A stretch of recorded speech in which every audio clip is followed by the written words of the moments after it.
আজি বোকাখাটৰ ২৭,০০০ মহিলাৰ মাজত মুখ্যমন্ত্ৰীৰ মহিলা উদ্যমিতা অভিযানৰ পুঁজি আমি বিতৰণ কৰিলোঁ। অসমত ১৬ লাখ মহিলা ইতিমধ্যে এই আঁচনিৰ দ্বাৰা উপকৃত হৈছে। অনাগত ২০টা দিনত আমি আৰু ১৬ লাখ মহিলাক এই আঁচনিৰ ধন প্ৰদান কৰিম।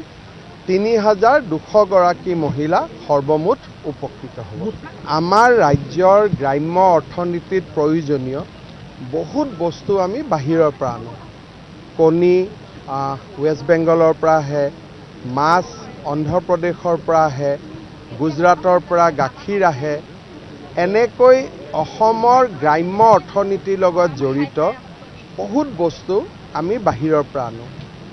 এই মহিলাসকলে যদি সৰুকৈ এটা ব্যৱসায় কৰে আৰু অকল নিজৰ গাঁওখনকে স্বাৱলম্বী কৰি তোলে, তেতিয়াহ'লে আমাৰ অসমৰ অৰ্থনীতিত ৩২,০০০ কোটি টকা যোগ হ'ব আৰু ই ৰাজ্যখনৰ অৰ্থনৈতিক উন্নয়নৰ গতি ত্বৰান্বিত কৰিব।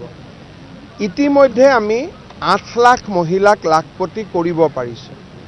এই প্ৰচেষ্টাৰ জৰিয়তে যদি আৰু ৮ লাখো লাখপতি বাইদেউ হ'ব পাৰে, পৰৱৰ্তী সময়ত আৰু ৪ লাখ, ২ লাখ এনেকৈ যদি আমি আটাইখিনি মহিলাক লাখপতি বাইদেউ বনাব পাৰোঁ, আমাৰ গ্ৰাম্য অৰ্থনীতিৰ ভেটি মজবুত হ'ব।